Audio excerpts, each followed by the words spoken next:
This is East Carolina Offensive Coordinator Donnie Kirkpatrick. We are talking one of my favorite things, Pirate football, on the Sports Objective.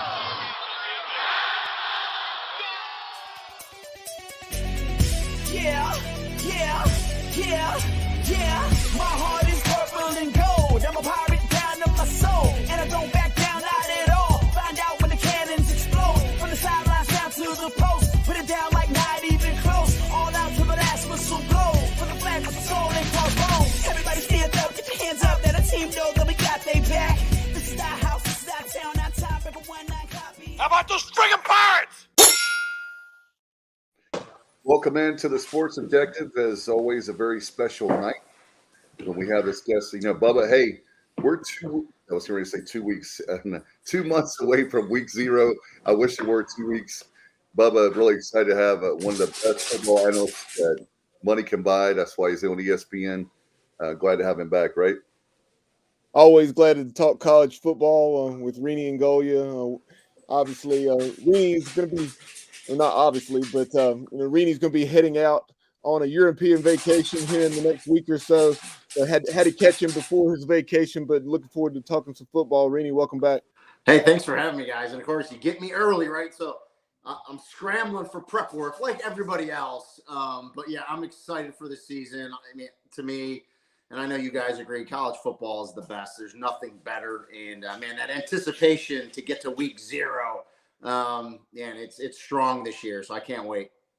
Well, you know, Rene, one of the things is with our college baseball program being so great, we go into June and now, but once college baseball is over, I'm ready for college football. Now, the coaches will tell you they're never ready, no matter how many weeks of preparation they have. But those of us that love East Carolina football, college football, pro football, high school football, my son plays Pop Warner football, whatever the case may be, I love the sport. Yeah, I mean, to me, and I think I've said it on your show before, there's no other team sport like football. I mean, you depend on so many factors and so many teammates. And to me, the reason I love football so much is it's kind of, made me the person I am today. It's that sport at a young age. It teaches you life lessons when you don't even realize you're learning them. When you get to 30, 40, 50, like me, you look back and you can always reflect on something in your football career that kind of taught you something that you're going through in life. So, yeah, to me, it's the best sport, no doubt.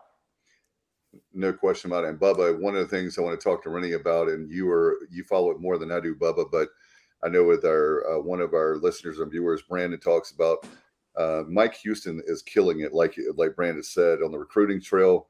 I think we had like 9 commits, like he's saying. We thought it would be 10, and maybe there will be. But one of the great things, guys, is the fact that we talked to, by the way, if you didn't hear the interview live, our good friend Blake Carroll, the defensive coordinator. But I mentioned yesterday, Rene, with our defensive coordinator, that they're getting guys now in the 252 in the local area.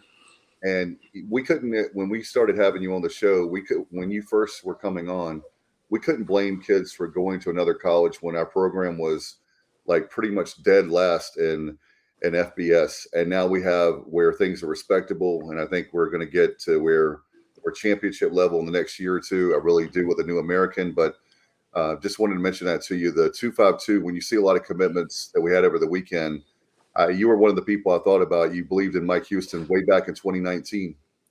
Well, there's no doubt about it. And we've talked about it on this show too. I just don't say it when I come on the show. I love coming to Greenville. I love the atmosphere. Great stadium, great facilities, great college atmosphere. The only thing they were lacking, right, was winning, right? And you just talked about it, winning. And I've known Mike Houston for a lot of years back in his JMU days. And I really believe in him, in the process, in the culture. You hear the culture word, but you guys know what that means. And the culture that he brought. And I just knew, give him a few years. And the program's in a great position. And like you just said, being able to, I'm an old school person when it comes to recruiting. And it's kind of hard to be old school recruiting in the world we live in now. It's near impossible. But that old school mentality is you kind of try to put a fence around your area, right? And if there's someone good in your area, you take pride in keeping them home, not losing them to other schools. And to your point, Dave, they're doing that now. And really it's because they're winning. right? You win a bowl game. And again, the facilities were there. You just needed to win. And Mike Houston has them going on the right track. No doubt about it. Yeah, the program is really, like Dave said, through recruiting, developed a tremendous amount of depth. And this year, I think we're not only going to be deeper, we're going to be faster and possess more length on the defensive side. A lot of the concern, and maybe not even so much concern, but just question marks surround the offense. You lose a veteran like Holton Ahlers, a guy who had started 4.5 years at quarterback. The explosiveness of a Keaton Mitchell, even though the running back room is in great shape, and then 2 1,000-yard receivers. So you definitely have a lot of talent on the offensive side, but it's just largely unproven. Yeah, and that's why we love this game, right? Because it's time for guys to step up, right? And they get their chance. And this is, in the quarterback position, if, Mason Garcia wins it, if Alex Flynn wins the job, that's what camp's for. We'll find out. But really in every position, the quarterback position is going to be highlighted, and rightfully so. When you have someone like Holton Ahlers there, as long as he was, and the experience that he brought, you can, as a fan, you can kind of take that for granted, right? It's not as easy as people think, but hopefully the quarterback position, and Mason's been there watching, so he has that part of it. So now it's his chance to step up. But to your point, Bubba, a lot of other positions as well. And the thing that I'm super excited about this year is it's a new look conference. I mean, the American is going to be a new look conference, some great additions. So I'm excited. And I think, like, if you're an ECU fan, and even the program itself, Mike Houston, a lot of unknowns this year, right? You're going to be traveling to some new cities, some new stadiums, playing some new teams that you never played before. A lot of these teams you didn't even have common opponents with, so you haven't really watched film in the past. So it's going to be fascinating this year. Mike Oresco was on Sirius XM today. And listen, I'm partial. I'm friends with him. I think he's a great guy, but he gives a great interview. He's one of the best commissioners in the country. He doesn't hold back. He knows what's going on out there, and I thought it was a great interview. And so, yeah, I'm excited for the American this year. As you take a look at this league, there are 7 of the 14 teams that have new head coaches.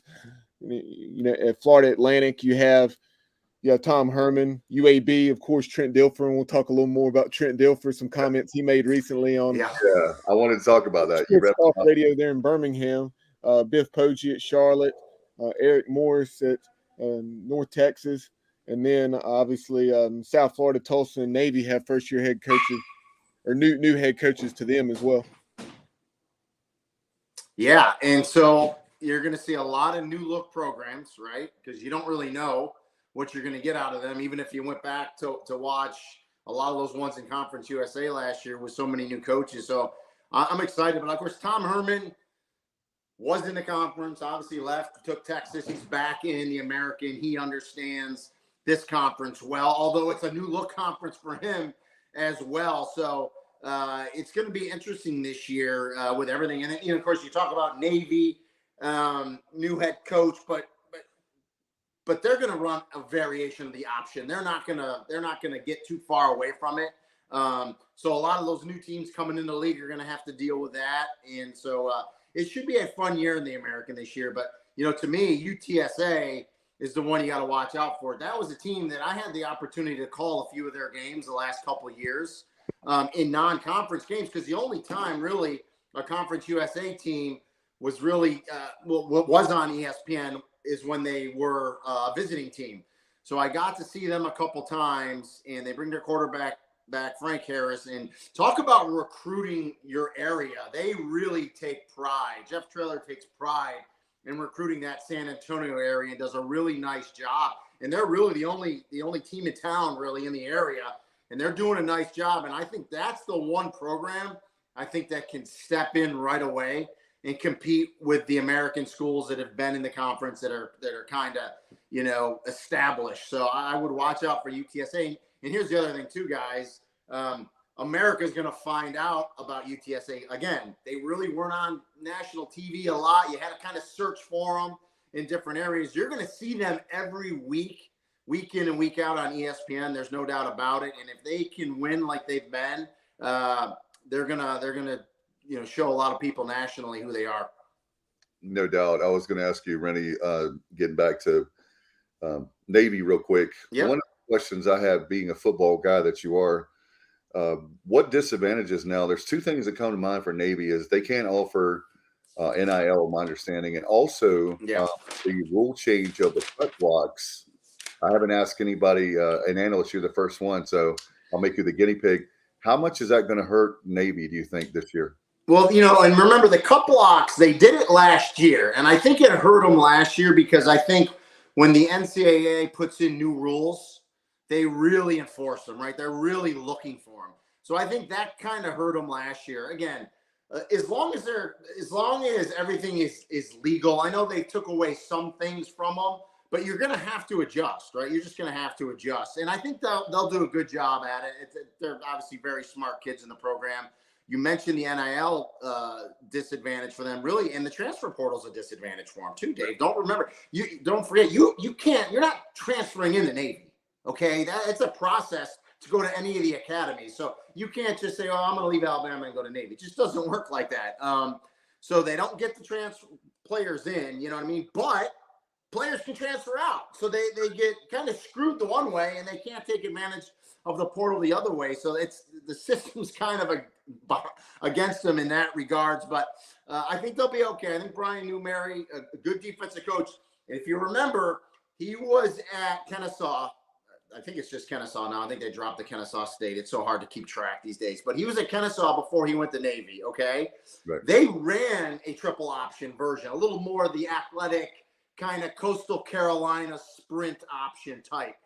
I would imagine he's going to try to go to that type of option. I think they're still going to stay option. I talked to some people. But again, that offense is predicated on your quarterback play. But they're a program, I think, that we've seen it through the years, even with Ken Niumatalolo, that, they've had really good years and then they would fall off and then they would come back. And they just kind of cycle in and out. And so they're one of those programs that are just always dangerous. And don't forget, last year, UCF was in position to win the American towards the end, and Navy knocked them off at UCF. And that's, for all intents and purposes, that was and Mike Oresco hates this, but I'll say it anyway, that was a Power 5 program. The way I looked at it, UCF, Houston, and Cincinnati, at the end of the year, you're a Power 5 program. You're making the move. You're going to the Big 12. Your rosters, kids knew you were going, so your rosters were built that way, and Navy went in there and beat them. So, yeah, and to your point, Brian Newberry had a conversation with him within the last couple of weeks, and he was talking about that move, bringing in Grant Chestnut, who he had that relationship with from his days at Kennesaw. And what their plans are with that midshipman offense. Yeah, so it'll be interesting to see, but I would be shocked if they don't run some variation of option. And again, and Dave touched on it, and a lot of people, maybe if you're kind of new to football or you just really don't know the behind the scenes, the reason the academies cut block the way they do is because they're just smaller, right? They're smaller offensive linemen because there's size restrictions to get into those academies. Yeah, they grow and they get bigger, and yeah, their offensive linemen are 260, 250, sometimes 270, but you're taking on 300-pound defensive linemen. It's just a different world. So you're going to cut block, and that's what they do, and they do a great job at it, by the way, because they're taught really well. So. And the support the UTSA program has, you mentioned how they're prepared to be a contender probably right from the jump in the American. They have a legit 35 to 40,000, a good atmosphere there in the Alamo Dome. And I know you were talking about them stepping up from an NIL standpoint and putting a package together for the talented Frank Harris that accounted for nearly 4,700 yards and 40-plus touchdowns a season ago. I know they did lose a receiver or so in the portal, but who doesn't in this day and age? and with those other programs coming in, I really like the hire of Tom Herman down at FAU.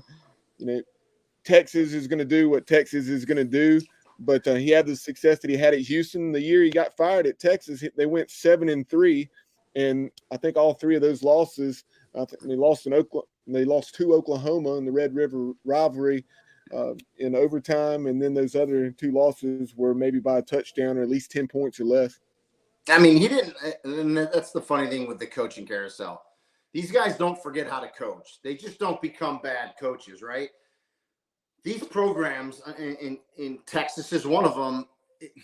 It's so big, right? It's such a monster. There's so much going on that when these guys take these jobs, it's like the coaching aspect of it, which is really what they want to do, kind of gets pushed away because there's so much other stuff. I mean, you're the CEO of a major entity, okay? In a place like Houston, or excuse me, a place like Texas, it's just hard for a lot of these coaches. That's why I think they come back. He comes back. He's at an FAU. He's in Boca Raton. Nice stadium, good facilities, kind of under the radar, good recruiting area. He's going to get that program. He's going to get that program clicking. There's no doubt about it. I mean, Lane Kiffin had him going right before he jumped ship to Ole Miss. So I think that's a great landing spot for Tom Herman. I think he's going to do well there. I think that's a great addition, to the conference. Yes, you lose UCF, who did great things for the conference. They're on to the Big 12, but I think it was important for the conference to replace them with another Florida school. So now you get them and you bring in South Florida, right? Because they're down there, like I said, in Boca. And so it's a great addition, great coach. I think he's going to do a good job there. So I'm excited to see what they can do in the first year in the conference as well. No doubt. And I know Bubba was bringing up about Trent Dilfer.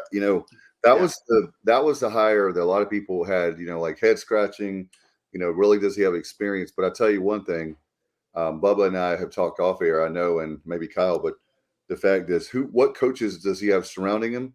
And you were just talking about the CEO and the fact that he went on there and called out coaches for trying to steal his players. And I know that the guys here that we were talking about that we really like that. And the fact that it showed not only a lot of guts, but the fact that we know it's going on in the professional ranks that we call tampering. I don't know if you can call it that at college level, but there's got to be something that we can do about that. That's a rule that I would like to see really enforced, because I know it's like we talked about this several times, that now with the NIL, the transfer portal is such a wild, wild west time of era of college football, college sports. But that's one thing that really bothers me, is that you got these people that while you're coaching a team, a lot of college coaches are talking about it. Now I've got to recruit not only the high school kids, but the people potentially in the transfer portal, but also my own kids in my own locker room. I have to keep recruiting them. Yeah, I mean, listen, I applaud Trent for what he did, and really, he did that so his players understand who he is, and that the love he has for them, and that he has their backs. With that said, it still doesn't matter. He can call anybody out by name. It doesn't matter, because as you talked about, there's no guardrails, there's nothing in place. It's happening like crazy. And so it's not going to stop. I mean, he can say that on every show till he's blue in the face. I mean, they're still going to go behind the scenes and get to a player's parent, uncle, whatever. And then, so it's not going to stop until there's a mechanism put in place, Dave, to your point. When that happens, I don't know. But there's a lot going on. But I still applaud him for sticking up for his program. I will say this about Trent Dilfer. So I did he was at Lipscomb Academy, which is in Nashville, Tennessee, for three or four seasons. Did really well there, won state championships. I had his first game of the season last year, because ESPN will do the high school kickoff classic. And so week 0, I normally do a high school game, and it was Lipscomb Academy versus Thompson High, which was, I think they were top 3 in Alabama in the state. This year, they're preseason ranked number 1. I mean, Thompson was favored probably by 21 in that game. And so, I'm talking to Trent leading up to it. He said all the right things. And guess what? His team went in there, and it's hardcore Alabama high school football. Week 0, probably 10,000 at this stadium, and his Lipscomb Academy team went in there and won. So he knows how to coach. He's a Super Bowl winning quarterback. He's been around great players. To your point, surrounds himself with good coaches, and so they got great facilities there as well. UAB, and it's crazy thinking where that program was. They dropped the program, and then now they're back into it full force, and they're another great addition to the American. So, but Trent Dilfer, it'll be fascinating to see how he does his first year. Hey, Rene, Kyle joining the show late as you guys were talking about UAB football and Trent Dilfer there in his first year. They had the interim head coach last year, Bill Clark. I'm curious. Bill Clark steps away because of back issues, not because of any kind of terminal illness. You got to figure he's going to be back in coaching before too long. And if I remember correctly, I believe his pedigree. Didn't he, Bobby? You may know this if Randy doesn't.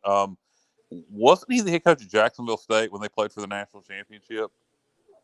Yeah, he had a background there at Jacksonville State, and yeah, Bill Clark. What a tremendous job he did, and you really have to admire him sticking with that program when they shut the program down and then started it back up, and they were better than ever when they brought it back. Go ahead. No, I was going to say, I mean, for all intents and purposes, he saved that program, right? He stayed there.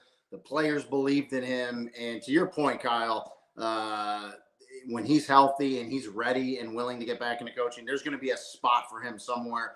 If not a high-level coordinator, there'll be a head job opening up somewhere that I'm sure he could take over. There's no doubt. I got a sneaky feeling whenever Rich Rod decides he's going to retire, Bill Clark's going to be returning on the sidelines of Jacksonville State. I mean, that's a good possibility. And a lot of these guys like to go back to these programs, especially now that these programs are elevated, going on to the FBS, like my alma mater, UMass. Donnie Brown, the head coach there now, coached there in the early 2000s, brought him to a national championship, didn't win, and then obviously went on to have a great career as a high-level coordinator, defensive coordinator at Michigan and Arizona, and now actually took a pay cut to become the head coach at the University of Massachusetts from what he could have made as a high-level coordinator, just so he could be a head coach again and try to right the ship at that program. So, but to your point, Bill Clark, I think, that would be a great spot for him. Rennie, what do you think? Speaking of UMass, week 0, New Mexico State, national exposure. Primetime ESPN game, going to be the one of only, I think, 2 games on at that time, one on CBS Sports Network also. Yeah. So do you think that kind of exposure, do you really think it does that do something for UMass? I mean, or is it overrated? Does that kind of exposure help? I guess if they, I hate to say it, pull off an upset against New Mexico State, I guess it helps. Yeah, I think at the end of the day, Kyle, you got to win. Or, you play one of these epic games, and I don't believe in I think you have to win, right? I just do, especially when your program is floundering. But UMass is on ESPN 2 weeks in a row. So week 0, like you said, and not against a lot of other games against New Mexico State. And then week 2, so they're in their second game. They play at Auburn, and that's also an ESPN game. So 2 weeks in a row on big ESPN. So, it brings recognition to the program, and you guys know this just from ECU, just in a standpoint of, the non-football people that hate football and hate sports, and they want their schools to be all about academics. They get mad, but they don't understand what kind of publicity it brings the program when your sports team, in particular football, play on national TV. You can't buy that kind of advertisement. It costs so much money. So, but to your point, I think you got to win that game. And so it's kind of funny. So I did New Mexico State's bowl game last year where they won. They hadn't won a bowl game in a long time. They beat Bowling Green in Detroit. I did that game the day after Christmas. And so watching them celebrate and watching that fan base, I kept thinking about UMass, thinking, okay, this is kind of same kind of road, right?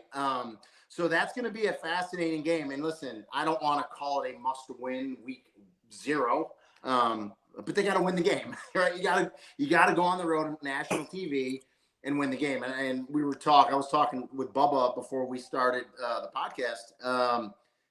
Listen, the transfer portal has changed the landscape for everybody, okay? For good and bad, right? Because you bring in a bunch of players, you really don't know what you're going to get, right? Hey, they could be good. They who knows? he's got like 12 or 13, 14 guys that played at the Power 5 level. So, you step in a school like UMass who's been floundering, and you got some games where, are winnable. You got to go out and win those games. So it's going to be fascinating. I do. I made my little prediction. I think when we get to November, they'll be fighting to get to bowl eligibility. I really think they will be this year. I do. So, we'll see. But it's time for them to really to get going. So we'll see. Not to get on too much of a tangent here, but since you brought up, I guess game 2, traveling down to the Plains against Auburn, you don't think Hugh Freeze's honeymoon would be over pretty quickly if the Minutemen roll in there and even play the Tigers close? Well, see, and that's the thing. Like, if you're a UMass, you want Auburn in a game 1, especially after you've already played a game, right? Because what do they always say, guys? The biggest improvement you're going to make is from game 1 to game 2, right? Cleaning up your mistakes. So if you're ever going to knock a team off or at least play well against them enough to like scare the bejesus out of them, it would be them in game 1 and UMass in game 2. And I've said this before as well. UMass needs that marquee win, knocking off a big program. Like we saw Troy do it at LSU a few years. Like there's nothing more demoralizing when you're making $2 million to go play a team and then you beat that team, right? I mean, that is like the worst thing for a program. And again, we've seen it. Troy's beat LSU, and there's a ton of instances out there where it's happened. So UMass hasn't been able to do that yet. Who knows? Maybe this will be the year. And they go to Penn State as well. So they got a couple tough non-conference games. What about the Pirates with the Pirates going to Michigan? Oh, God. Well, I mean, I'm sure the Pirates aren't making the same money that UMass is making. I'm probably certain of it. But listen, listen, Michigan is not going to take the Pirates lightly. This isn't, it's a little different than UMass going to Auburn. That's a tough place to go. That's one of the first I broadcast a game from there before radio. It's one of the just great venues in all of sports, not just college football. So if you're an ECU fan, hopefully that's a bucket list thing for you, and people can get up there to Ann Arbor and go watch that game because it's an incredible stadium with a lot of history. And you never know, maybe the Pirates will pull it out. Yeah, if it was last year's team, I'd be wanting to go, but too many unknowns. Number 2 team in the nation, 38-point underdogs. Honestly, if we go up there and lose by 21, I'll be like, we may go 11-1. Very, very optimistic, Kyle. That's good. Within the New Look American, probably the most intriguing, or certainly one of the most intriguing hires of the all season, had kind of the Coastal Carolina Joe Moglia feel from several years ago. Charlotte bringing in Biff Poggi from Michigan. Yeah, and I actually don't know much about Coach Poggi. I'll do my research. I should be working. He doesn't like sleeves, Rennie. Well, yeah, I've seen the look. He's got that. Listen, he's got that offensive lineman type of look and mentality. So that part I think is great. He looks like an old school type of guy. So I'll do my research. Hopefully, get to meet him. The great thing with the American Athletic Conference Media Days this year, July 24th and 25th, it's all in person. It's going to be in Austin, Texas, and it's kind of two-pronged. It's the 10th year, so 10th anniversary of the American, and you're celebrating bringing in 6 new schools. So should be a really good couple days there in Austin, and I love having everyone in person. No more Zoom, can actually shake hands, talk to the coaches, get to know them a little better. And so it's a perfect year, especially with so many new coaches coming into the conference. Yeah, I don't know if celebrating's the right word. Listen, be on the lookout with all those teams down there in Texas. You're not going to get this joke. Maybe you will. Bubba and Dave will get it. Be on the lookout for Britton Banowski. He's going to pop up, I'm pretty sure. I didn't get it, but I former commissioner of Conference USA. That's what I thought. Yeah. That's right. Yeah. Well, I was telling these guys before you jumped on, Kyle. Mike Oresco, he did an interview on Sirius Satellite today. I thought it was, to me, he's one of the best interviews for conference commissioners. So it's interesting. Listen, they did the best they could. And he actually mentioned Judy McLeod, the now commissioner of Conference USA, how like he's friends with her. And, you know, you kind of feel horrible, right? Because you just went in and pillaged their conference. You know, you take 6 schools from the conference and it hurts, but that's just the reality of the world we live in. Yeah, I think the bigger damage, Randy. I don't mean to cut you off, but I think just from an appearance standpoint, when you lose 6 schools to the American, you just look at it and you say, well, it's dollars and cents. The TV deal's worth $8 million per school versus what yours is worth. But then you lose 3 teams to the Sun Belt. That's a bad look. Yeah, and the Sun Belt, listen, is on the rise. We know that. Oh, no doubt. I'd rather be there, honestly. Correct. I've done a ton of Sun Belt games, and I think the Sun Belt and the American are right there. I still think the Americans got a little better TV deal with ESPN. Yep. Financially, no doubt. Yeah, so it'll be interesting. I think, again, I don't know if you were on, Kyle. I think UTSA is the one to watch out for. I think they step right in and play good. And listen, and I think I might have brought this up on your show, and I mean, Mike Aresco would never admit this in public. He's been phenomenal with the 3 teams leaving, and it's been, you know, listen, as far as teams leaving a conference, there hasn't been more cordial than UCF, Cincinnati, and Houston leaving. I mean, yeah, they took them a little while to agree on the separation, on the settlement, the buyout, but they got there.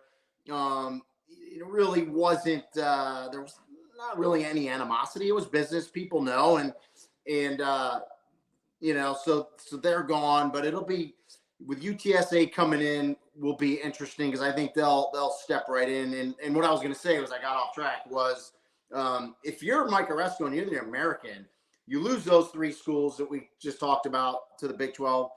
But a school that stayed back, Tulane, that had nowhere to go, ends up winning the conference and goes and wins their bowl game, right? Their New Year's 6 bowl game. So, I mean, really for the American, yeah, stinks you lose those 3 schools, but you bring back the school that won the championship last year, won a major bowl game. And, oh, by the way, they have their quarterback too, Michael Pratt coming back. So Willie Frick's a pretty good coach there in Tulane. So I think they're going to be pretty strong in conference as well. Yeah, I'm with you on UTSA. I predict them to be the new UCF, if you will, or Cincinnati.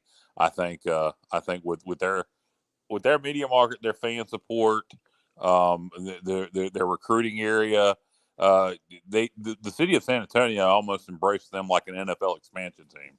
And now with more television exposure, I think it's only going to grow their brand. I think UTSA was a home run ad. I had no problem with that one. There's no doubt about it, and we talked about it earlier. They're going to be on national TV now. You're going to see them every week, right? Every week because of the ESPN contract. Whether they're home or away, they're going to be on national TV every week. So the national audience is going to find out who UTSA is. And to your point, Kyle, yes, they are like the only show in town in San Antonio as far as sports, you know, and football. And they're recruiting that area like crazy. Jeff Traylor's a good coach, and so they're going to step right in. And I know the other programs, you know, you can argue, you know, about those other programs, but I think at the end of the day, it's well over all our pay grades. I mean, as a conference, I think it's self-preservation, right? You're trying to bring in the best that fits in many, you know, categories for you. And I really do think the American did the best they can. And now you're kind of like, okay, all these conferences are like holding on for dear life because what the hell's going to happen next, right? I mean, what's the Big 12 going to do? Yeah. The Pac-12 still doesn't have a TV deal. I mean, it's nuts what's going on there. So I think media market just gets so overplayed, and that was kind of my, you know, when you look at, you want to bring in another school from North Carolina, why in the world wouldn't you add Appalachian State? I mean, why would you add Charlotte? I understand how big of a city Charlotte is and potential, but potential is a dangerous word. And, you know, I can tell you, and our athletic director, John Gilbert, has tried to spin it to Pirate fans about how having Charlotte the same. You're not going to sell Pirate fans on having a rivalry with Charlotte. It's not going to happen because if they beat us, all we're going to do is get pissed off and want to fire the coach. And if we beat them, we're just going to say, well, we're supposed to. So, you know. And right now, I'm really not saying this to be funny. I say this in all seriousness. there are more App State fans in Charlotte than there are Charlotte fans. Yes, there are. Exactly. There's more App State alums in Charlotte than there There's are more Charlotte East alums. Carolina fans. Yeah. I mean, nobody cares about Charlotte football. I mean, nobody. I can tell you this as far as the market standpoint.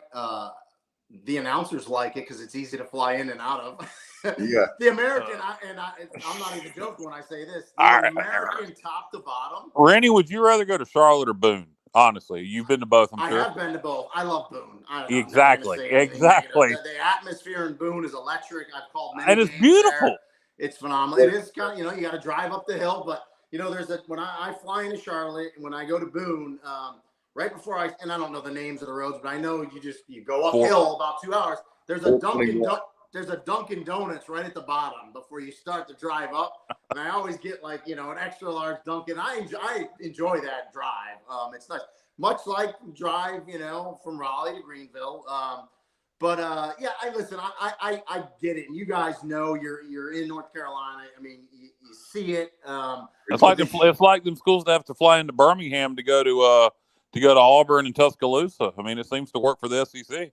Well, there's a lot, and the other airport is when you start traveling, you realize that this one airport is you go to for about 4 or 5 schools. Memphis is another one too. You fly into Memphis and you drive to all these SEC schools. So, but hey, listen, I get what you're saying with Charlotte, and again, you guys know.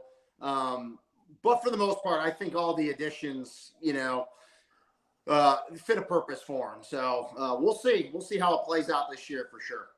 Rennie, Johnny Robertson chimes in right here, saying that he feels that the Tulsa hire of Kevin Wilson, who obviously did some good things at Indiana before that, that kind of bottomed out in its own way.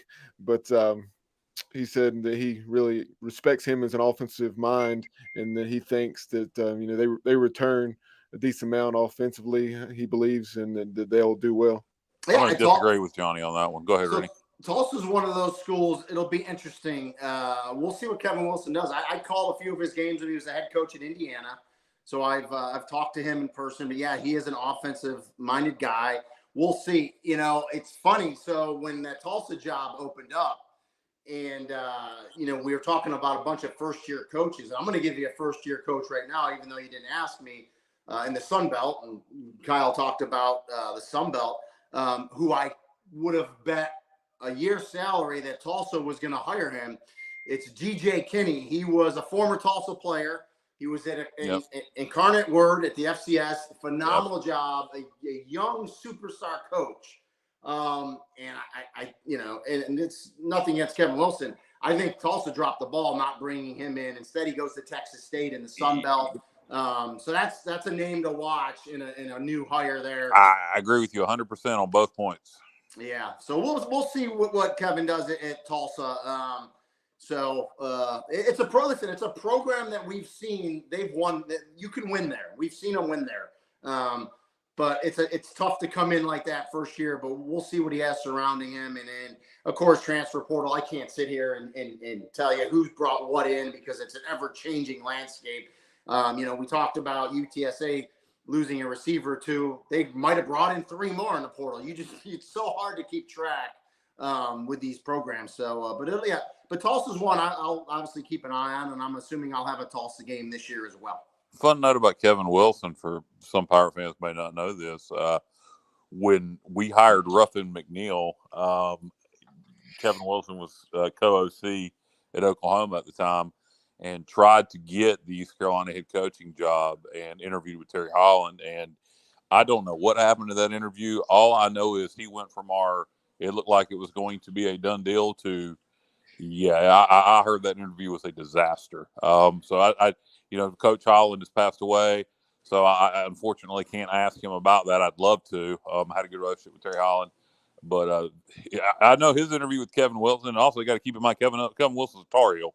That might have something to do with it. But that interview did not go well. You never know what happens when you think, jobs are sealed up and then come out of the interview and go another direction. Yep. By the way, guys, the Hall of Fame nominations are going on for ECU. And my vote is for Jeff Charles. There's people that voted for Terry Holland. Both need to go in, Dave. Both need to go in.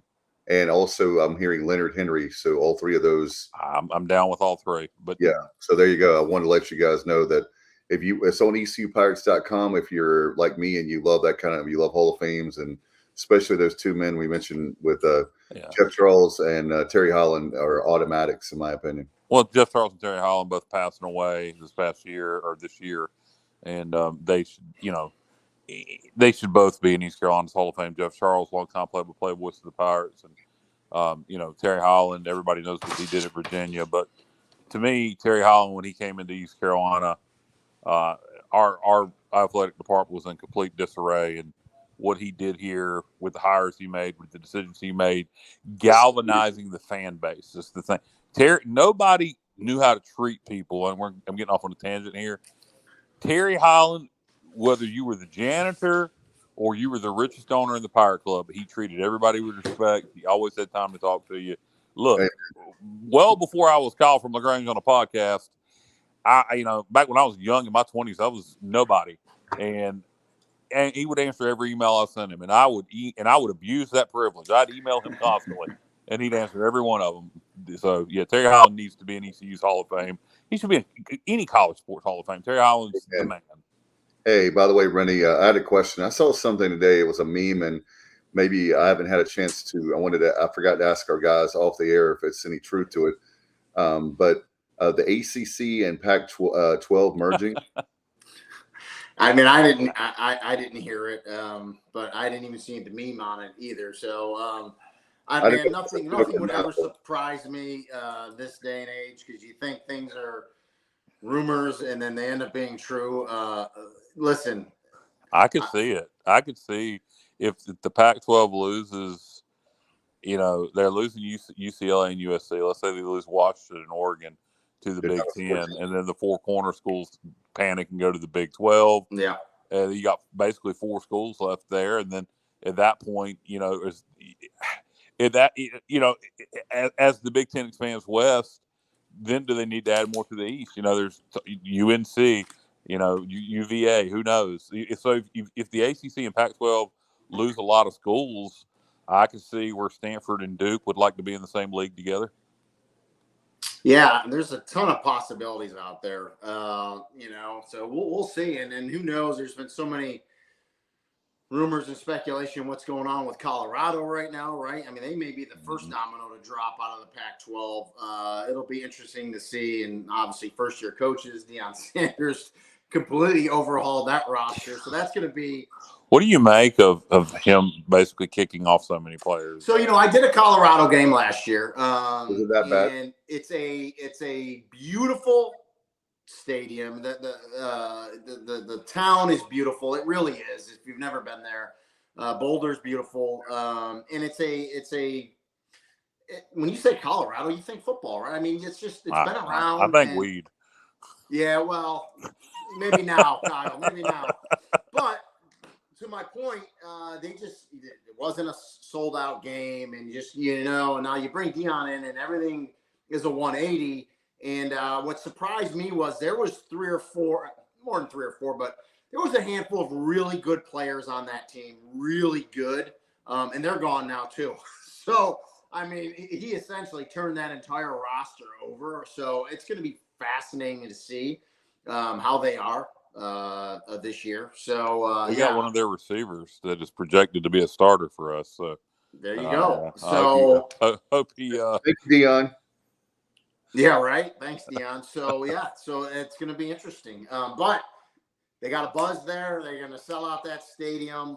We'll see what happens. But that's the wild, wild west of college football right now that we've talked about. It's just there's so much going on. I mean, listen, we're just talking about the TV contracts, right? Which let's not kid ourselves. That's what's pulling people around. Reference this realignment in these conferences. You got NIL going on. You got transfer portal, which are really intertwined now. So it's nuts. It's nuts what's going on.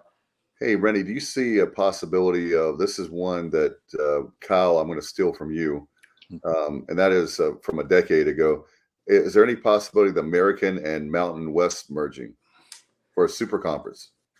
Boy, I don't know. I mean, you can never say never anymore, right? Because you just don't know.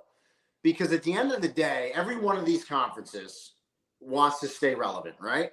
And then when you take it a step further, every school wants to stay relevant. So that's why the schools, is there loyalty to conference? It only goes so far, because at the end of the day, you have to take care of your program and your university, your institution.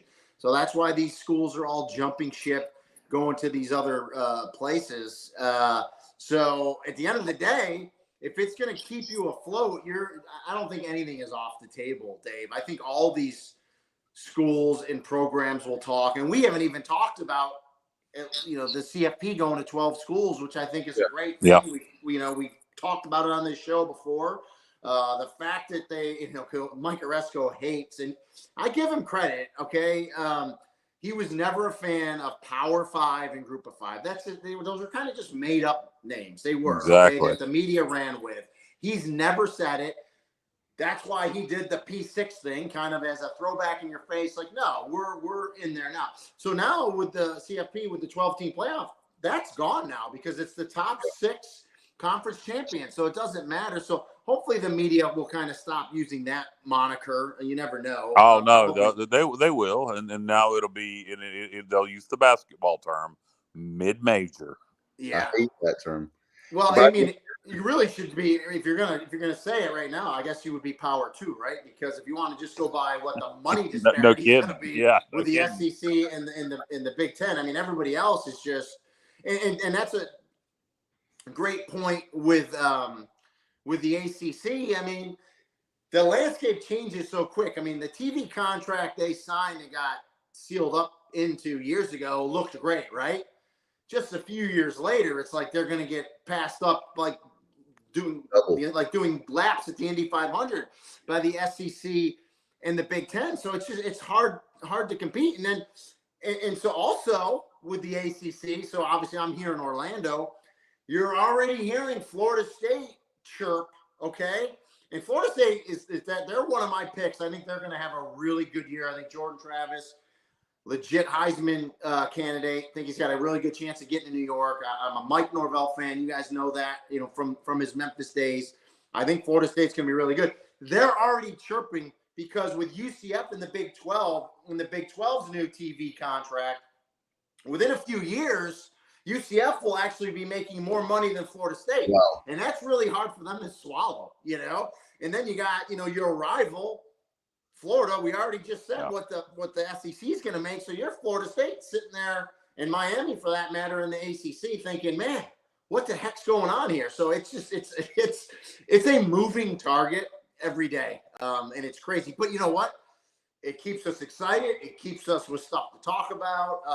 And so where it goes, I don't know, but I can tell you this right now: it's not stopping anytime soon. And Rene, one thing I've talked about is I mentioned hating the media market thing. The way things have been viewed up to this point is media market, the bigger media market, the potential for advertisement in the city of Charlotte, the city of Birmingham, et cetera, et cetera. It's all about advertisement dollars. And then your old school Nielsen ratings. Birmingham's the biggest college football market in America. At some point, traditional TV is going to go the way of the horse and buggy. And at that point, everything's going to be legitimate eyeballs you're getting from streaming. And that's when I think East Carolina, because we have a fan base. If that all goes to fan base. I agree with you. Yeah. So I think eventually maybe this thing's going to swing in our favor.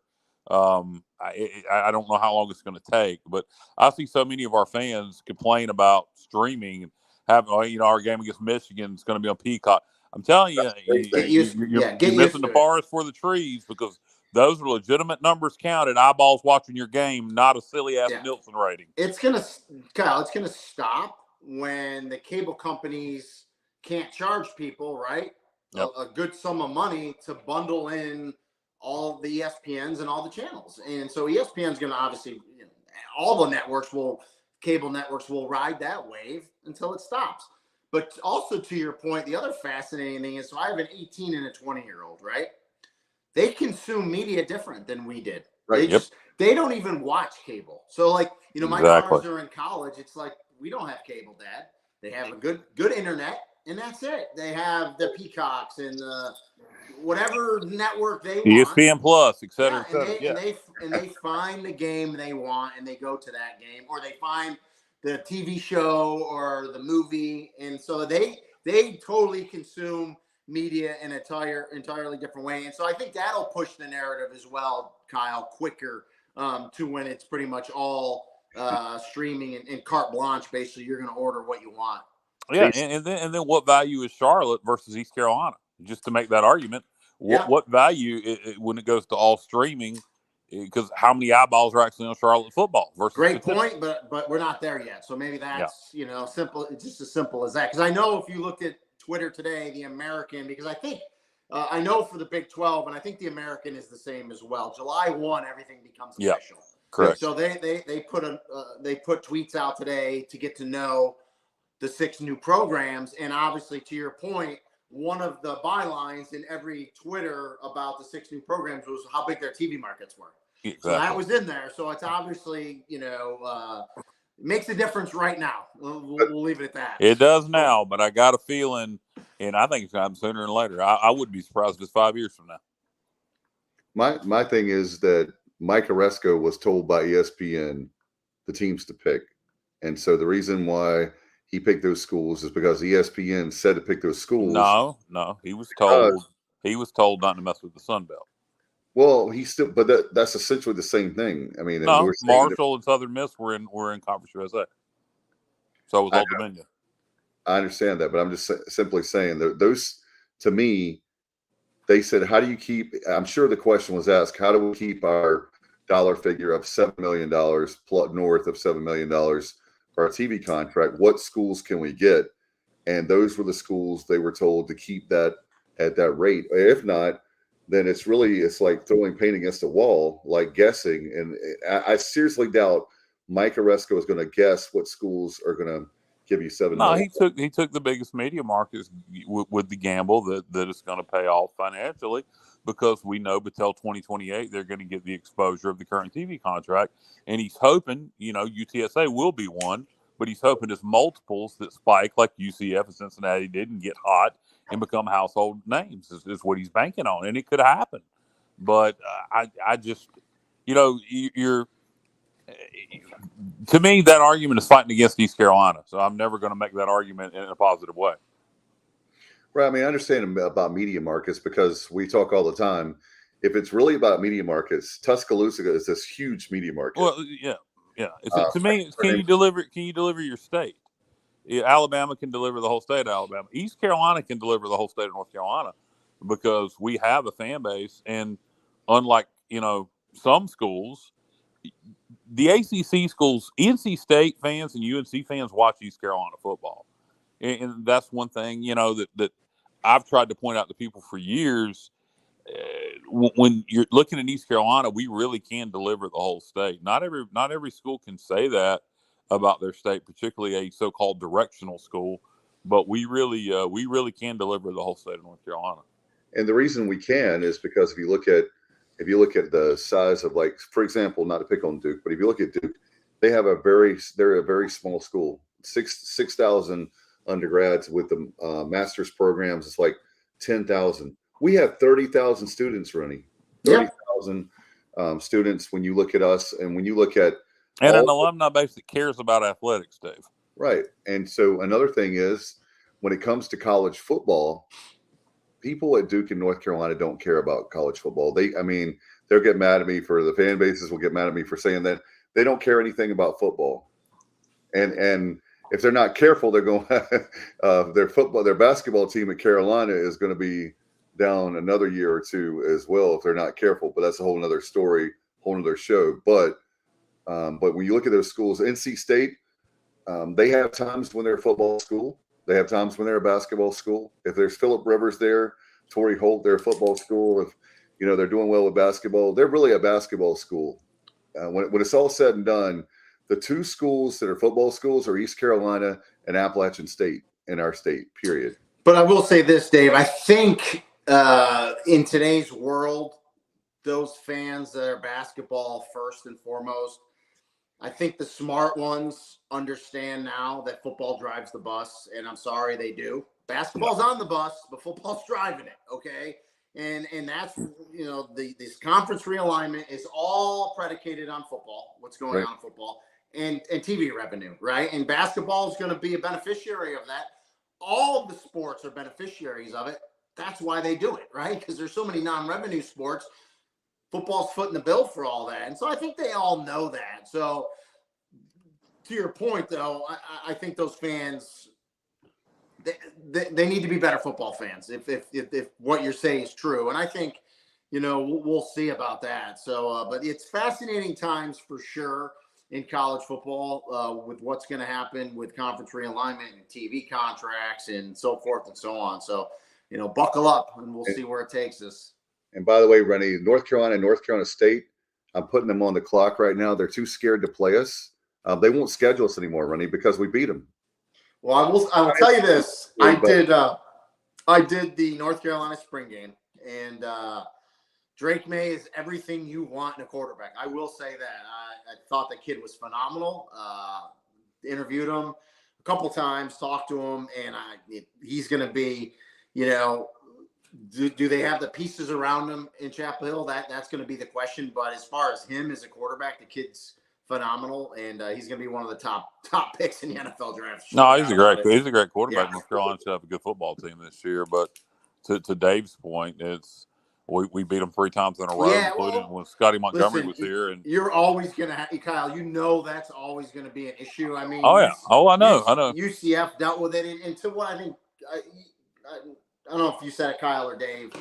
The directional moniker, right? Yep. Where programs got mocked. I mean, I live in Orlando. I saw UCF grow from nothing, literally nothing, where people just kind of laughed at them. They played their games at the Citrus Bowl. They got 10 or 12,000.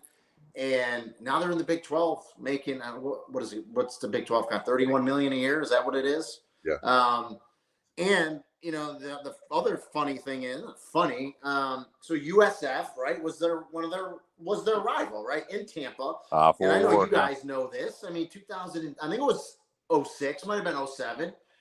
USF was number 2 in the nation. Yep. There was a couple of year streak there where they beat Florida State at Florida State. They beat Miami, number 2 in the nation. They had it humming. Their fan base basically disregarded UCF and laughed at them. And UCF just kind of, stayed steady, right? Steady the ship. Just they kept the process going. They knew, okay, if we can get an on-campus stadium, we'll up our facility. People laughed at them about their on-campus stadium because it wasn't as extravagant as other ones. They did it, I think, $60 million, which in stadiums is nothing. But they did it, and they brought the fan base on. It's a big school. So, like you guys were talking about ECU, and they just kept chopping away, and then all of a sudden they started winning. And now they're in the Big 12. And now USF is so far behind. Now they're finally building an on-campus stadium. Imagine that. Doing the things they need to do. But, I mean, heck, 15 years has gone by. So it's kind of nuts, But I say that in that it's very hard to get the quote-unquote blue bloods to play the teams, in the conference. I mean, and here's the funny thing. With UCF going to the Big 12, they're not going to play USF anymore because, and it was a great rivalry, but to them, why play them? They're in the American now, right? UCF's in the Big 12. It only hurts you if you lose. If you win, so what? You should have beat them. You're in the Big 12 now. So it's so hard for those teams to play. That's why I at least North Carolina, they're playing App State again, right? Don't they play them? They play them early, right, Kyle? I'd have to look at UNC schedule. I'm pretty sure they do. They get them at North Carolina this year. Yeah, they signed. They had that epic game last year up there in Boone. Yeah, I think they signed a 2-for-1 with them, 2 in Chapel Hill, 1 in Boone. Yeah. But that's going to end too. Listen, all good things come to it. What it's going to take from our part and from App's part. Week 2 they play them. So week 2. Oh, that's right. They play them before they play us. I knew that. They played North Carolina, then they play East Carolina. Yep. What it's going to take, and I think East Carolina and Appalachia need to work together on this. It's going to take state legislation to get involved to force Carolina and NC State to play, and you're gonna, and nothing against our AD John Gilbert, but he's not at least publicly, he's not the most forceful guy. Who knows what he's like behind the scenes? But I think it's going to take some nut twisting to get them on the schedule. We've done it before back in the 90s, and we can do it again. And look, hey, I'll say this. UNC didn't play us at all in the 90s. NC State played us, very limitedly, and it was arguably our best period in East Carolina football history. But I agree with you too. I mean, to me, that is college football. That pride and pageantry, and when you have those in-state schools go at it, it's nothing better for the fan base. I do agree with you there. And where East Carolina, what pisses us off is, as opposed to some of these other schools, like say Western Michigan, get mad if Michigan or Michigan State won't play. We have a fan base. We'll sell out our stadium. We get 50,000 in here. We'll put people in your house. UNC, we'll put 20,000 people in there. So it's not like we're not holding up our end of the deal from a financial standpoint or a fan base standpoint. We do all that. Well, and you bring up a good point, something that I talked about earlier too. I think one of the things that hurts those matchups is the stupid Power 5, Group of 5 moniker, right? So if we can get rid of it, they're FBS, they're FBS programs. You know what I mean? They shouldn't count against you. It's if the team's good, they're good. Play them. It's a good win.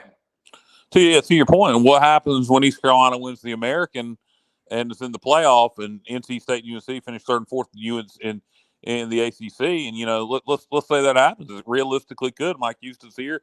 East Carolina gets on a roll, win the American. You win the American, you stand a damn good chance of making the playoffs starting in 2024.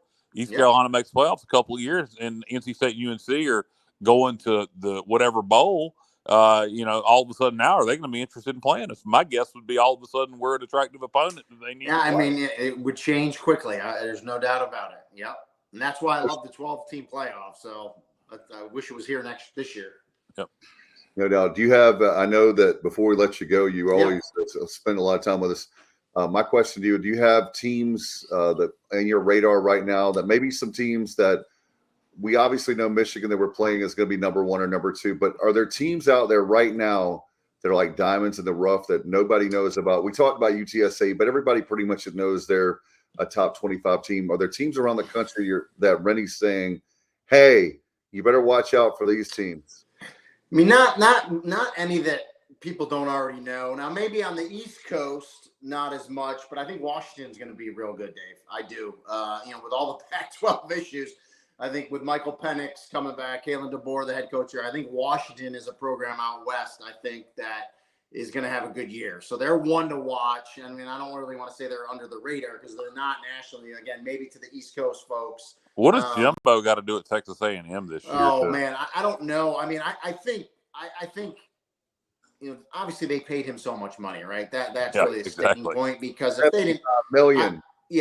But I think there comes a point even with them and that money that if he doesn't do something special this year, I think they're going to bite the bullet. And I just really do. I think they're going to cough up that money. That's just my personal opinion, but I don't know.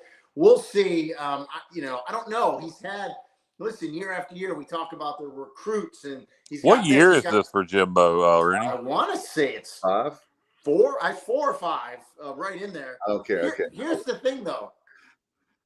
We really haven't heard a lot about him in Texas A&M this offseason, right? No. Other preseasons we've heard a lot. Best recruiting class, this, that, and the other. It's been pretty quiet, so maybe that's a good sign for them. Yeah. But they need to do something, Kyle. I agree with you. This is a year you can't pay a coach that much money and not get the results, And so I know sometimes fan bases can be very unrealistic, but I don't think it's out of line to say they've underachieved based on what we thought they would do. They'll be an interesting one to watch. I think nationally, you said UTSA. I think Tulane's another one. We talked about it. I think they're gonna be up there too. I think just on a pure standpoint of watching, we talked about this one. Colorado's going to be a fascinating watch, right? Just to see what they do. Yeah. A couple others. I'm a big Luke Fickell fan. I know you guys don't like Luke Fickell, so I don't want to put words in your mouth. No, I respect him as a football coach. So we'll see. So fascinating hire, him going to Wisconsin, right? We'll What do you make of see. Cincinnati hiring Louisville's coach? I thought that was a bad hire. Well, he was trying to get out, right? I know. Scott Satterfield was trying to get out. So, yeah, that's an interesting hire as well.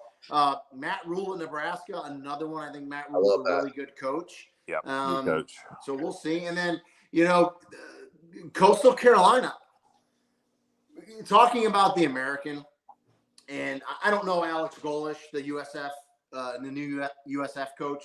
Sure, he's a great guy, great coach. I don't know, first-year head coach.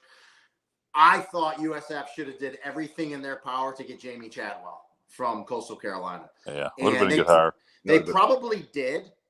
They just couldn't compete with the money Liberty has. I mean, it's crazy. I mean, he's making $4 million a year. At what point, Rennie, is conference? Excuse me.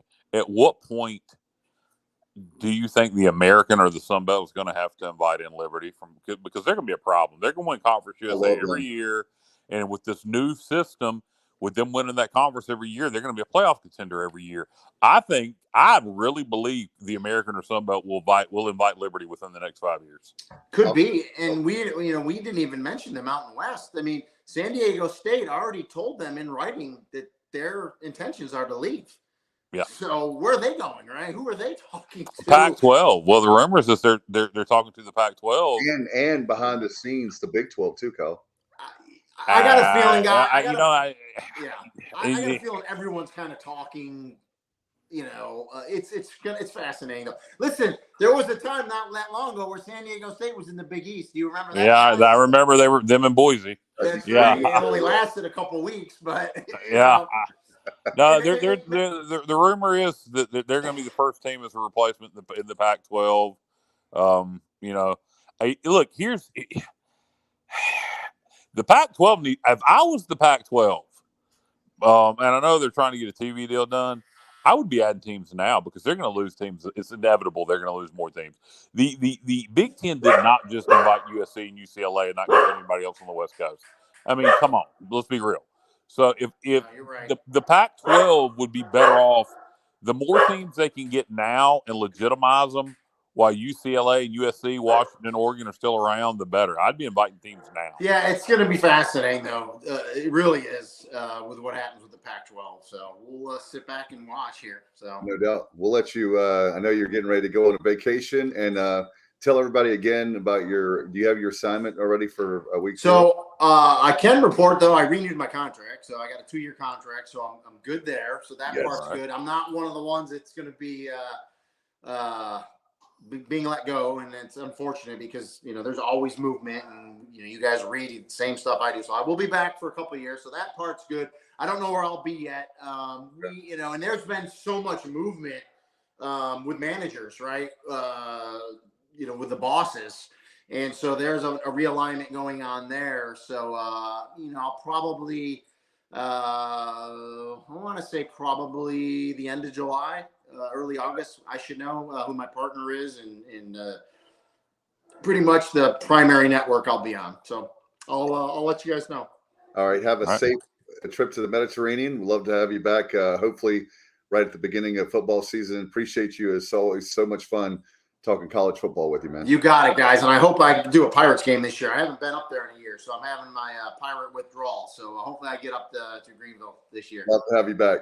All right. Safe travels. Thanks, guys. See ya. Rene's the best. Appreciate the guy very much, Kyle. And man, a lot of great college football. And you know what, Kyle? We're in the end of June.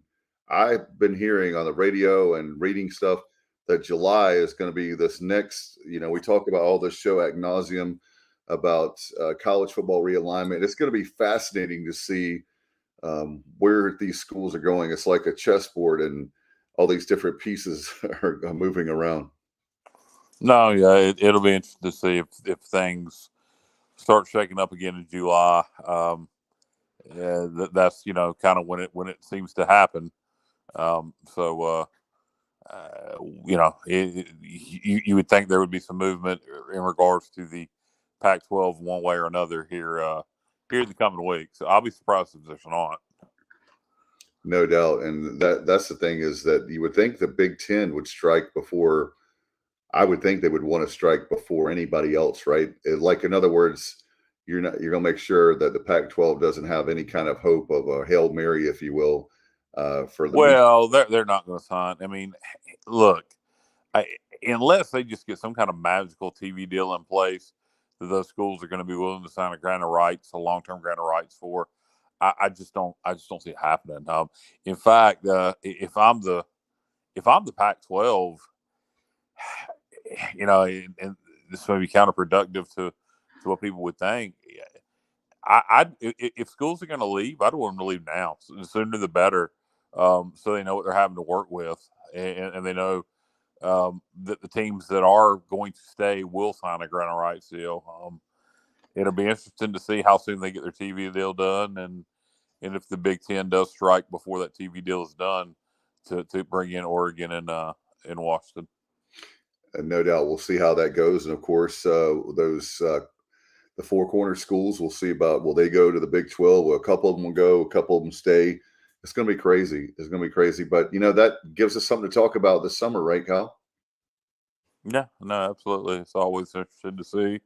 And, if the Pac-12 survives but loses some schools, will an SMU become a candidate? Will Tulane become a candidate? I think UTSA is probably a little too soon for that, or they'd be a candidate. But I got a feeling if the Pac-12 survives but loses multiple teams, obviously you're going to have some Mountain West schools. But I got a feeling SMU and Tulane will be names you hear come up also. No question about it. And guys, with the Pirates, as far as ECUPirates.com, of course, our lacrosse coach, Amanda Moore, leaving for Ohio State, one of the big news of today. So I just want to thank her because she started the program, and the ladies actually had the first ever 10-win season in program history. And she took the program from scratch, from nothing. And we appreciate that's one coach you could definitely say that she left it better than she found it, because she started the program. So we appreciate her very much, and best of luck at Ohio State. And I think now with the great job she did, it makes recruiting a coach to take her place a lot easier. Yeah, I really don't know much about women's lacrosse, but Ohio State obviously is a school with a lot of money. They can hire who they want to in most sports. I would assume with women's lacrosse would be the same. So if you're going to lose a coach to a school, losing them to Ohio State, it doesn't look so bad. And also knowing that you can catapult yourself to that kind of job should be attractive to the next coach, whoever that may be. No question. So good luck to her. Appreciate that. Again, appreciate her very much for all that she's done for us. And Bubba's in a bad area, if you guys are wondering. He keeps going. So if you're watching, if you're listening, you have no idea. But if you're watching, yeah, exactly. No question. As far as the any football news you want to talk about, Kyle? I can think of a few things, but what's on your mind? Really, honest to God, Dave, I've been so busy with other things. Waiting to get my hands on Phil Steele to look at that. I did not pre-order it. I should have. I'm ordering it this week, so I'll have it. I'll have it once you get a hold of him. What are you going to do? Ordering Phil Steele. He said he can't wait. He said he can't wait to get his hands on Phil Steele. I said, once you get a hold of him, what are you going to do? The magazine. No. Guys, I got a phone call. Am I still here? Yeah, you're here. You are. Before I get my hands on Phil Steele, well, I literally meant the magazine, but I don't have a good comeback, Bubba. I'm sleepy, but I generally would have some witty comeback. I got nothing. I'm sorry. No, I just one of the things that I've been keeping an eye on tonight. Gavin Williams making his second start and threw 4 2/3 in the fifth inning. He's allowed just one hit, so 4 2/3 shutout innings, 5 strikeouts and a walk. So hopefully Gavin Williams will be able to go 7 or 8 innings in this one. We shall see. I'm not sure where his pitch count is. Went 5 2/3 in his first start for the Guardians. Indians rather. No, but and he pitched very well in that game outside of a 4-batter stretch in the third inning. It was great to see him pitch well with Coach Godwin there, and obviously pitching much better tonight. So that is against the Kansas City Royals, as you see there on the screen for our viewers. Yeah, we're excited for him, and obviously Connor Norby is the next one for the Orioles that'll be called up, and it's only a matter of time. You have two, and he'll be the with actually. How many players are in the majors now? Mackenzie Gore is another one playing for the Nationals under Cliff Godwin, right? So it'll be Yeah, of course Burley with the Cardinals, and then Mackenzie Gore. I mean, that's one, didn't make it to campus, so different situation there. right. But obviously, McKenzie still follows the program very closely, has that close relationship with Cliff Godwin. You mentioned Connor Norby, another one that's could be there in the not too distant future. Is Carson Wisenhunt, and Carson Wisenhunt, it was announced today that he is pitching in the MLB Futures game on All-Star weekend. So it's great to see him pitching well. I'm trying to think who else. But yeah, you could, here in the not too distant future, you could have 4, 5, 6 Pirates in the big leagues. No question. And then, like Coach Godwin said, that they don't have to sell East Carolina anymore because the players already know that's a way you can get to the big leagues. You can get to the show by coming to Greenville. Yeah, no doubt, and glad to see Pirates succeeding in the major leagues. As 5 or 6 guys in the big leagues at one time is pretty impressive. No question. Hey, guys, want to remind everybody about Pirates Unite. Make sure you give money. We want that practice facility now and not later. And so we're at about we're over $15 million right now. You can call the Pirate Club at 252-737-4540 or ecupirateclub.com. That's what I do. Give your donations. But we only have 6% of the whole Pirate Club that have donated to Pirates Unite. And we need that to be way higher. I mean, if we could get to even 50% of the Pirate Club, we could probably go ahead and definitely fund the baseball expansion. We're at $4 million. We need $7 million for that project. And then we need $7 to $10 million more for who knows how much more for the indoor practice facility. But those two things we're in good shape on a lot of other things with facilities, but those two things, we've got to get those done now and again, not later. Yeah, Pirate people need to donate. Pirates Unite people need to give to the Boneyard Collective for NIL, which I personally think may be even more important. So, yeah, they're just right there on screen. So, Team Boneyard, you're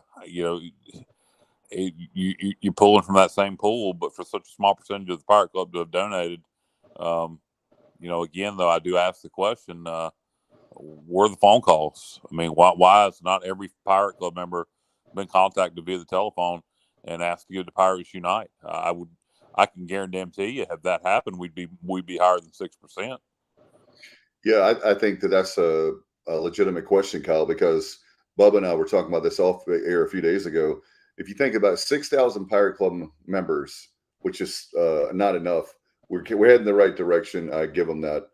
But as far as the phone calls are concerned, we used to have like volunteers for, I don't know if they can't do that anymore, but I think they can. The student volunteers, the interns, they used to call, they used to help out with things like that with donations. So that's something that we need to stress. So even if maybe other Pirate Club members calling, donating. In other words, my point is you don't have to pay people to call people like a telemarketer kind of thing where you have a whole bunch of people in a room calling. You can just get people to call and say, hey, we need your help. We need your money. We're so close. We're only $3 million away. A whole bunch of Pirates give. If you can give $50, $100, we need your help right now. And that's what we need. That's what's missing right now. Of the campaign as a whole is going great. But for that $100 donor to $1,000 donor, we've got to work really hard to get those people. And that's one thing for me personally, and people may think I'm negative or use our platform to be negative towards administration. I'm not. I just simply want them to pick up the phone and call people and then that way that helps also energize the fan base, is that you care about them. If you care about the $100 donor, the $1,000 donor, give them a call. The mass emails for the majority. No, it ain't worth a damn. If you actually pick up the phone and call somebody, one thing I can promise you, we'd be above 6%. I promise you. I'd be willing to bet you, if you called all 6,000 Pirate Club members, you'd at least get half of them to donate. And maybe I'm being optimistic. Maybe it wouldn't be half. Well, maybe it would just be 1,500 out of 6,000. Well, you're still above 6%. No question. And that's the thing, is that for that baseball expansion, we're so close, guys, to breaking ground on that we can make that happen by the fall if we have 6,000 people called. I bet you right now that we could raise $3 million if you call 6,000 people. I really do. Sure. We can't just go to the $1 million donors or the big donors. They're fantastic. I'm not knocking them at all. We appreciate. No, we got to have them. We got to have them. But there's a lot of people that don't make $1 million a year or have that net worth that are very valuable and very important. Make the phone calls, and I guarantee you'll see those projects will be funded. Yeah, you look at the way Cliff Godwin and that program, they raised money with the ECU baseball banquet there, right there, a couple weeks before the start of each season. Sometimes raises as much as $125,000 on that one weekend, and certainly a lot more than that. And the preparation for that is immense. There's a lot of detail that goes into it, no doubt. But I'm trying to remember the number I heard here recently that had contributed that $4 million to the $7 million baseball project. It wasn't nearly as high as you would think when you have, I know the 2,700 or however many season tickets we had this year. I know that's obviously not near that many buyers, but with the number of people that care about East Carolina baseball, it was very surprising. I don't even think it was in triple digits that's given to that. I think it was maybe even less than 50. But definitely think it was double digits and shy of 100 that had contributed to that $4 million. So yeah, I think as awesome as it's been to get those, I think 7 gifts now in excess of $1 million. I think there needs to be a recommitment to the power of one and the grassroots effort of the Pirate Club, as far as the chapter presidents and the Pirate Club reps making those phone calls. And it doesn't have to be those individuals. It can be any Pirate Club member. Pick up the phone, make a call to someone you know, or someone that you maybe your friends know. If they don't want to pick up the phone and call them, say, hey, and just think of the East Carolina people, whether they're an alum or just a fan of the Pirates, like I am. I'm not an alum. And playing small college football led me elsewhere, but lifelong Pirate fan, and my dad's an alum, so just flat out love the Pirates, as folks know. So I pick up the phone, I communicate via social media, and I do what I can to connect alums and Pirate fans to the program. No question. And again, the situation is such that we all know there's no secret. The deal is this: the goal for the Pirate Club right now, okay, guys, is by December 31, we have all the money raised for the baseball expansion and for the indoor practice facility.